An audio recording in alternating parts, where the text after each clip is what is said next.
Hi అండి, welcome to our channel recipes world. ఈరోజు మనం ఎంతో టేస్టీగా కొంచెం వెరైటీగా బందోస రెడీ చేసుకుందామండి. దీనికి రవ్వ అండి, ముందు రవ్వ తీసుకోవాలి.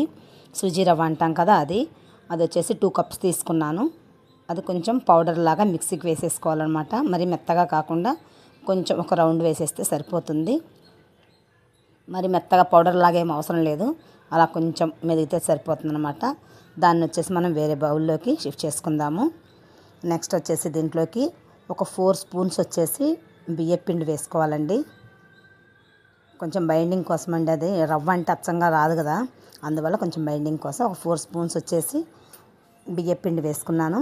నెక్స్ట్ వచ్చి ఒక 1/2 స్పూన్ వచ్చేసి సోడా ఉప్పు అండి, కొంచెం పొంగే దాని గురించి. ఒక ఫుల్ స్పూన్ వచ్చేసి సాల్ట్ వేసాను.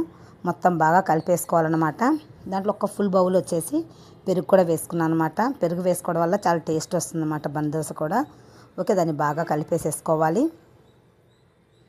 ఆ 2 పిండిలు మనం వేసిన సాల్ట్ అదంతా కలిసిపోయేట్టుగా బాగా కలిపేసుకొని పైనుండి ఒక 2-3 గ్లాసెస్ వాటర్ పోసేసుకొని పెట్టుకోవాలి. ముందు మనం వాటర్ ఎక్కువ పోసినట్టు అనిపిస్తుంది, కానీ అది మొత్తం ఒక 1/2 అవర్ అలాగే మనం నానబెట్టడం వల్ల ఏంటంటే ఆ రవ్వ మొత్తం వాటర్ని అబ్జర్వ్ చేసేసుకుంటుంది. ఇప్పుడు ప్లేట్ పెట్టేసుకొని ఒక 1/2 అవర్ పక్కన పెట్టేసుకుందాము. తర్వాత వచ్చేసి మనం చూసామంటే బాగా నానిపోయి ఉంటుందన్నమాట. చూసారా, బాగా వాటర్ అంతా తీసేసుకుంది. ఓకే, దాన్ని ఒకసారి బాగా కలిపేసుకొని మనం ముందుగానే ఇది నానుతున్నప్పుడు కొంచెం క్యారెట్, ఆనియన్స్, పచ్చిమిర్చి సన్నటి ముక్కలుగా కట్ చేసి పెట్టుకోవాలన్నమాట. చిన్న చిన్న ముక్కలుగా, మరీ పెద్ద పెద్దగా కాకుండా చిన్న చిన్న ముక్కలుగా చూసారా, సన్నగా కట్ చేసి పక్కన పెట్టించుకున్నాను. అవి 1 బై 1 వేసేసుకుంటూ దాంట్లో లాస్ట్లో వచ్చేసి కొంచెం జీరా కూడా వేసాను అనమాట. జీరా వేయడం వల్ల మంచి ఫ్లేవర్ వస్తుంది. ఓకే అండి, బాగా కలిపేసుకోవాలి. అవన్నీ మొత్తం వేసేసి చాలా టేస్ట్ వస్తుందండి దోశ. ఎప్పుడన్నా ఒకసారి ట్రై చేసి చూడండి, పిల్లలు చాలా ఇష్టంగా తింటారనమాట. ఇంకా దాంట్లో వాటర్ ఏమీ వేయొద్దండి, సరిపోతుంది. మనం ముందు పోసుకున్న వాటర్ సరిపోతుంది. మరీ పలచగా కాకుండా మరీ అంత చిక్కగా కాకుండా కొంచెం బ్యాటర్ అంత చిక్కదనం లేకుండా మీడియంగా ఉండేట్టు చూసుకోండి. ఇప్పుడు మనం పోపు పెట్టే బాండలు ఉంటాయి కదా చిన్నవి, దాంట్లో వచ్చేసి కొంచెం ఆయిల్ వేసేసుకొని దాన్ని బాగా స్ప్రెడ్ చేసుకోవాలంట చుట్టూ. దానివల్ల ఏంటంటే చుట్టుపక్క కూడా అంటుకోకుండా ఉంటుంది మన దోశ. ఓకే, బాగా కలిపేసేసుకొని పక్కన పెట్టేసుకున్నాం అనుకోండి. కొంచెం వేడికి ఆయిల్ కూడా కాగిపోతుంది అనమాట.